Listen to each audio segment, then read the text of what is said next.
Hello everyone and welcome, it's Shanna. Now today we're working with some older product. This is Simon Hurley's Bewitched cat, and this was at Spellbinders last year for last year's season. And I had this out on my desk because I was working with this Happy Halloween sentiment because I needed a sentiment and I really like this one. And it's been laying out and I thought, well, let's just go ahead and use it. So today we're going to work with this cat and we're just going to bring in the pieces and get to assembling it. I've already die cut everything out and I've got it laying in my tray here. And this is really a fun little cat. I'm just going to give you a close-up look at it, and I want you to look at those eyes. The eyes are what makes this cat so much fun. There are 3 layers to the eyes, and they're just very interesting, and I think it makes for super fun looking eyes. So for the first layer, I'm going to use this white cardstock that I've die cut out, and this is like the biggest piece of the eye. And it's kind of got an interesting shape to it as well. So I'm going to get some glue on here and we'll get it laid down. And I think I've zoomed in and I hold everything up pretty close so you can get a pretty good look at it. But there's good detail on there so you can just lay it down on there. And then there's detail on the white layer that you can add the next layer to. So we'll get the second one laid down on here. And these eyes are really big in comparison to the size of our cat. So the scale of it, just the wonkiness of it is super fun. So for the next layer, I've chosen some green for the eyes. And this next layer actually has a little die cut area out for the kind of the little white, I guess a shine or whatever to the eye. And we're going to get the green layer laid down on here. I'm going to pop that little piece out so that the white will show through, and then we'll get it layered up on there. I really didn't have a lot of time for a video, so I thought I would do something that would come together pretty quickly, and this cat is definitely something that will come together fairly quickly and we can make a quick card out of it. So here's the one eye without the black to the eye, and then we'll get the other green one laid down on here, just popping out that little bit there, and then we'll get it lined up on our little white of the eye. So I have got this big project that I'm working on. I'll tell you about as we're assembling this. My daughter has a friend who needs 23 back-to-school cards for some children that are in the system, I guess I should say. And I'll just leave it at that. And so my daughter said, do you think you could get it together? And, can you give her a discount or, whatever? And so I'm like, sure, because I do sell my cards. I don't really hardly make any money at them at all anyway. But you certainly don't get your money back that you put into this craft. But I said, sure, and I can do them, fairly inexpensively. But trying to get 23 cards done. And I'm trying to hurry. Here we go. I've got the blacks to the eyes on there. Isn't that cute? I just love it. I think it's so fun. And we'll just get to assembling the rest of him. Next, I'm going to do the whiskers. And I said him, but I'm going to say this is a her because we're going to put a purple hat with pink on it. Anyway, so trying to get 23 cards done, and I'm using school elements, and the set that I've chosen has a lot of die cut and a lot of pieces and a lot of layering, and I thought, boy, I didn't make this easy on myself. I actually said I'd have 2 designs, and I had started die cutting out, and I had the main element. I had 13 of those die cut out, and I thought that's all I'm going to do of this one, and I'll do 10 of another style of card. But I started getting into it. I realized how many die cut pieces there were and how much layering there was, and I was like, oh my goodness. And so I'm trying to get all these pieces ready and then start assembling, and I was kind of getting bored with the die cutting, so I thought, well, let's stop and assemble part of it and then go back to doing some more die cutting and then stop and assemble and just kind of break it up to kind of make it go a little bit faster and not quite so monotonous. So that's what I was doing. And then, so I've got these whiskers laid down on here, and they're super fun. And I'm just trying to get everything lined up how I want it. There was a little bit of glue on there I was trying to wipe off. And anyway, there's this teeny tiny nose piece here, and I mean, you could just barely see it. It is just a smidge of a nose for this cat, and we'll get it laid down on there. Well, anyway, so one of the things that I was adding to it was to the best student.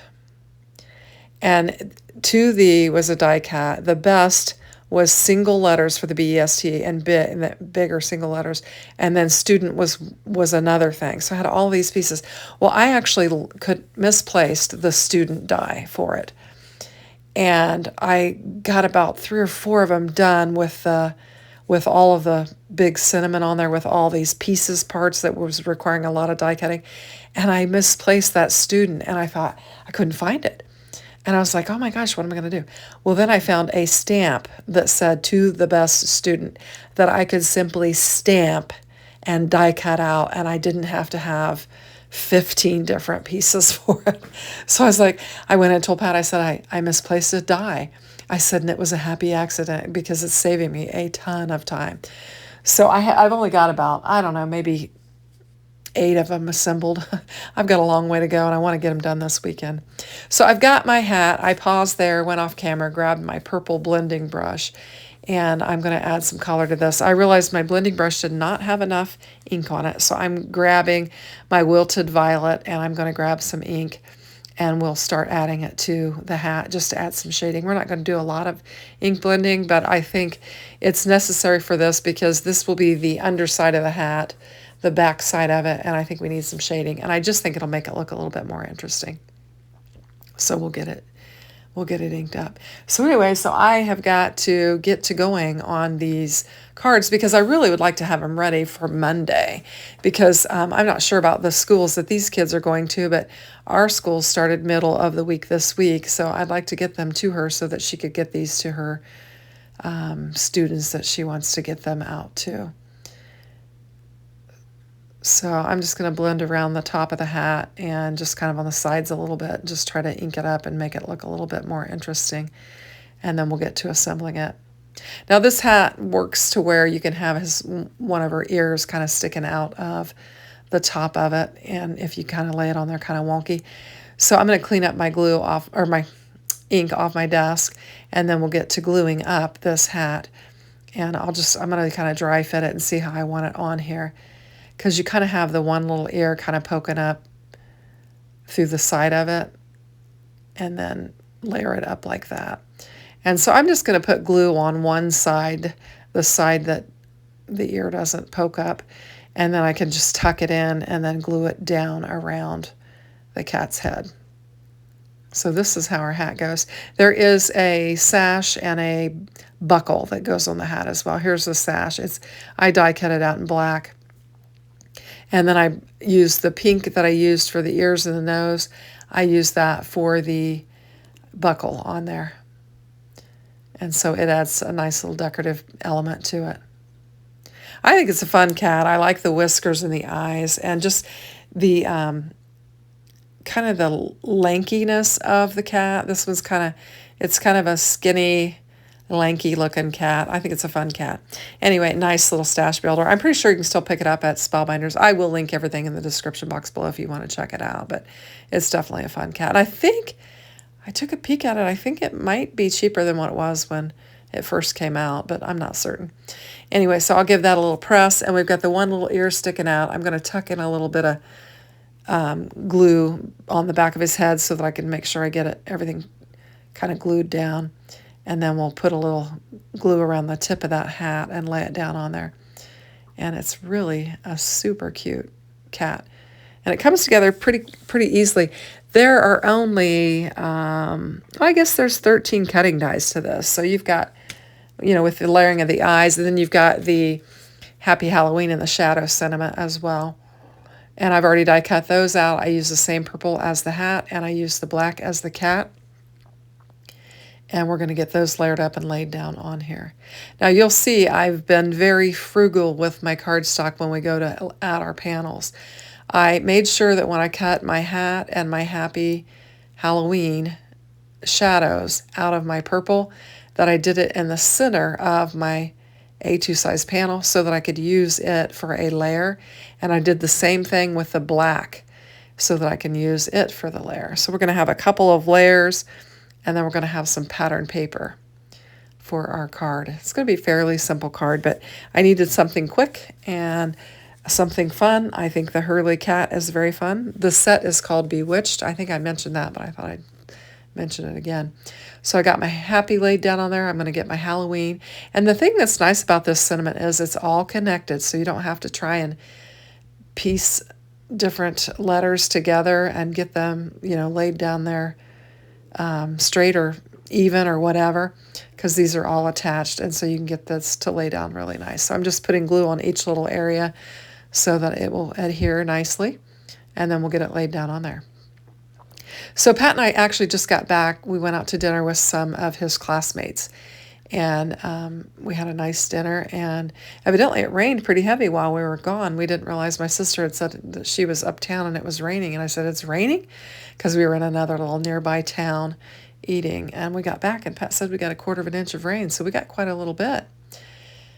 So I was glad to get home and get comfortable, and I told him, I said, I've got to do this voiceover, and I think he's in watching his show. So I brought in my white card base, and this pattern paper here is from Daria. She brought me it was a Halloween kit that she'd put together for me, and it had this Halloween paper in it. Here are my panels. You can see I die cut the purple out of that, and I die cut the cat out of the black, and we're just going to layer these up. But this pattern paper that she brought, it is thin pattern paper, but the designs are so fantastic. I used the purple one on my live on, I think, Monday night, and I loved it. It's beautiful, and this is really fun too. It's got the spider web, and it has some orange and pinks and purples on it, and I just thought it was super fun, and so I'm using some of it. Now, she did give me other elements to go with it. She gave me panels, and she gave me some ephemera pieces and stuff like that, so I need to pull that out and work with that, but I wanted to work with this cat, and I thought this paper would look perfect for it. Now, I'm going to turn it around because I want the webs up toward the top, and kind of I want the purple showing, and I'm going to lay the cat kind of down in that area. So I'm just going to get some glue on here, and you can see I'm being very frugal with my cardstock and making the most of it. The purple is Spellbinders, the black is Michael's, and when I use my Spellbinders, I want to get the most out of it because it's some good quality cardstock, and it's a little bit more expensive than some of the others, so I'm just using it. And we'll glue this up and lay it down. I'm putting kind of thicker dots of glue on there because I want to make sure I have some movability so that I can get it lined up on my card base evenly. And I think I wind up having a little bit of an edge on the bottom of it, and I go off camera and cut the white edge off. I think there's a little bit of white. Yep, just a little bit of white showing down there at the bottom. And I'll go off camera and cut it off, and then we'll come back in after we get our card assembled. So here I'm just going to kind of play around with the placement of my cat and try to figure out where I want to put my sentiments, where do I want to put my cat, how do I want to do this, and so we'll just move it around until I get it where I want it. So I'm taking a look at it. I'm going to move it. I'll wind up putting my cat up more toward the spider web, and then we'll lay the Happy Halloween down kind of on this more yellow and orange, and kind of cover up a little bit of that because I was kind of going for the pink and the purple look. So I'm just going to get that positioned, and this is how we're going to do it. I'll get the happy straightened up a little bit on there. And I'm just going to glue this straight down. I'm not going to bring in any foam tape or anything like that. We're going to keep it fairly flat. It'll be an easy card to mail. Just get some glue on the back of my cat. That tail's kind of fun too. And then we'll get it positioned. And then all we need to do now is lay down our Happy Halloween. And we've got a cute little card. I think I've got a cute little ghost set too. And I was thinking about that after I recorded the video. And I was out riding around on the golf cart today with Gunner. And I thought, I had a cute little ghost set too from, I think, Simon. And I could have paired them together. Of course, I'd already done all of the filming and had the card assembled and everything, just hadn't done the voiceover, and I thought, well, it'll be what it'll be. I need to go through and catalog all of my materials that I have. I was reorganizing some things today, or not today, I don't know, the past couple days, and I created some additional dividers with some additional labels on there, and I'm separating them out a little bit further and just making them easier to find, and I think I need to catalog them. So I'm getting everything laid down on here. I am going to bring in some Spellbinders black gems and lay them down on there and just kind of finish this card off. We'll put 3 on there. I'm going to put 2 up here, and then I'll put 1 down there by the Halloween sentiment, and then that'll finish it off. So I really hope you like my card. It was a quick one. It's some old product. If you have it, get it out and work with it. If you do like, I'm going to link up a playlist with some additional content that you might be interested in checking out. I appreciate you watching. If you would, hit that like button.